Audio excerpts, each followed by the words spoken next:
You've seen how regularization can help prevent overfitting, but how does it affect the bias and variance of a learning algorithm? In this video, I'd like to go deeper into the issue of bias and variance and talk about how it interacts with and is affected by the regularization of your learning algorithm.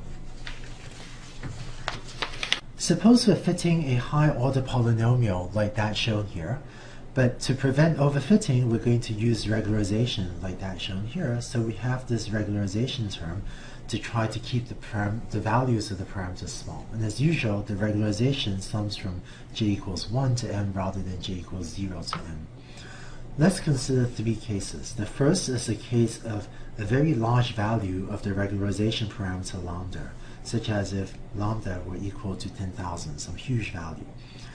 In this case, all of these parameters, theta 1, theta 2, theta 3, and so on, will be heavily penalized, and so we'll end up with most of these parameter values being close to 0, and the hypothesis will be roughly h of x just equal or approximately equal to theta 0, and so we end up with a hypothesis that more or less looks like that. So it's more or less a flat, constant straight line, and so this hypothesis has high bias and it badly underfits this data set. So the horizontal straight line is just not a very good model for this data set.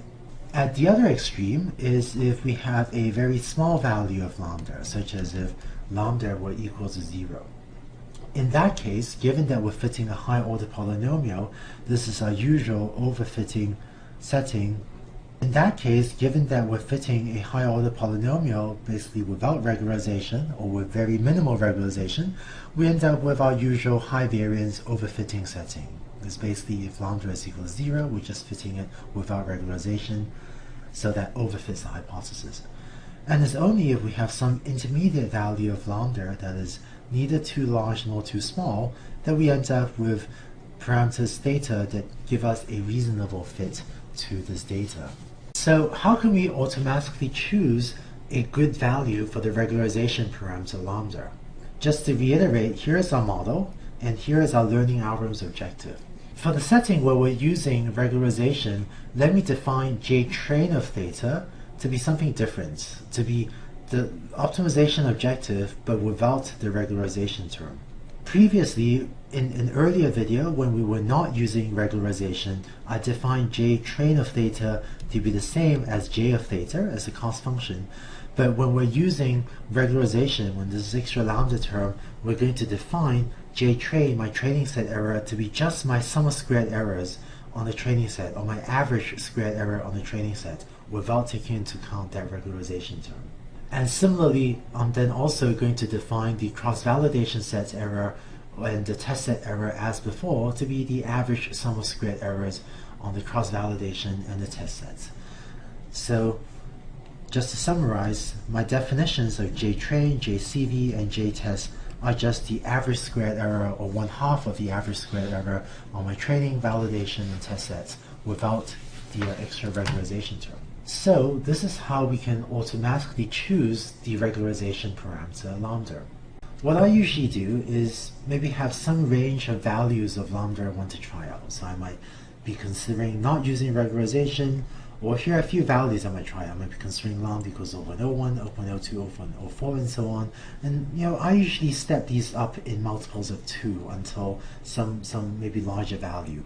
If I were doing this in multiples of 2, I actually end up with 10.24 instead of 10 exactly. But this is close enough, and the third and fourth decimal places won't affect your result that much. So this gives me maybe 12 different models that I'm trying to select amongst, corresponding to 12 different values of the regularization parameter lambda. And of course, you can also go to values less than 0.01 or values larger than 10, but I've just truncated it here for convenience. Given each of these 12 models, what we can do is then the following.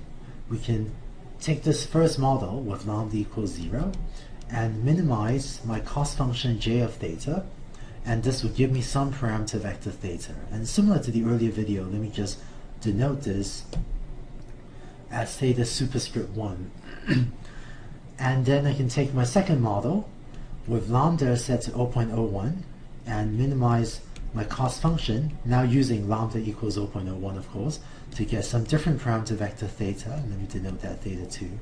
And for that, I end up with theta 3, so this is for my third model, and so on until for my final model with lambda set to 10, when or 10 or 10.24, I end up with this theta 12. Next, I can take all of these hypotheses, or all of these parameters, and use my cross-validation set to evaluate them. So I can look at my first model, my second model, fit with these different values of the regularization parameter, and evaluate them on my cross-validation set and basically measure the average squared error of each of these parameter vectors theta on my cross-validation set. And I would then pick whichever one of these 12 models gives me the lowest error on the cross-validation set. And let's say, for the sake of this example, that I end up picking theta 5, the fifth order polynomial, because that has the lowest cross-validation error. Having done that, finally, what I would do if I want to report a test set error is to take the parameter theta 5 that I've selected and look at how well it does on my test set. And once again, here is as if we fit this parameter theta to my cross-validation set, which is why I'm saving aside a separate test set that I'm going to use to get a better estimate of how well my parameter vector theta will generalize to previously unseen examples. So that's model selection applied to selecting the regularization parameter lambda. The last thing I'd like to do in this video is get a better understanding of how cross-validation and training error vary as we vary the regularization parameter lambda. And so just a reminder, right, that was our original cost function j of theta, but for this purpose we're going to define training error without using the regularization parameter and cross-validation error without using the regularization parameter. And what I'd like to do is plot this j train and plot this j CV, meaning just how well does my hypothesis do on the training set, and how well does my hypothesis do on the cross-validation set as I vary my regularization parameter lambda. So as we saw earlier, if lambda is small, then we're not using much regularization, and we run a larger risk of overfitting. Whereas if lambda is large, that is if we were on the right part of this horizontal axis, then with a large value of lambda, we run a higher risk of having a bias problem. So if you plot jtrain and jcv, what you find is that for small values of lambda, you can fit the training set relatively well because you're not regularizing. So for small values of lambda, the regularization term basically goes away and you're just minimizing pretty much the squared error. So when lambda is small, you end up with a small value for jtrain. Whereas if lambda is large, then you have a high bias problem and you might not fit your training set well, so you end up with a value up there. So jtrain of theta will tend to increase when lambda increases, because a large value of lambda corresponds to high bias, where you might not even fit your training set well, whereas a small value of lambda corresponds to if you can freely fit a very high degree polynomial to your data, let's say. As for the cross-validation error, we end up with a figure like this, where over here on the right, if we have a large value of lambda, we may end up underfitting, and so this is the bias regime, whereas so the cross-validation error will be high.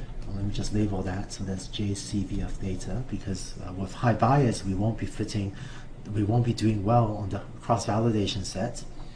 Whereas here on the left, this is the high variance regime, where if we have too small a value of lambda, then we may be overfitting the data, and so if we're overfitting the data, then the cross-validation error will also be high. And so this is what the cross-validation error and what the training error may look like on a training set as we vary the regularization parameter lambda. And so once again, it will often be some intermediate value of lambda that is sort of quote just right, or that works best in terms of having a small cross-validation error or a small test set error. And whereas the curves I've drawn here are somewhat cartoonish and somewhat idealized, so on a real data set, the curves you get may end up looking a little bit more messy and just a little bit more noisy than this. For some data sets, you will really see these broad sorts of trends, and by looking at a plot of the holdout cross-validation error, you can either manually or automatically try to select a point that minimizes the cross-validation error and select the value of lambda corresponding to low cross-validation error. When I'm trying to pick the regularization parameter lambda for a learning algorithm, often I find that plotting a figure like this one shown here helps me understand better what's going on and helps me verify that I am indeed picking a good value for the regularization parameter lambda. So hopefully that gives you more insight into regularization and its effects on the bias and variance of a learning algorithm. By now you've seen bias and variance from a lot of different perspectives. And what I'd like to do in the next video is take a lot of the insights that we've gone through and build on them to put together a diagnostic that's called learning curves, which is a tool that I often use to try to diagnose if a learning algorithm may be suffering from a bias problem or a variance problem or a little bit of both.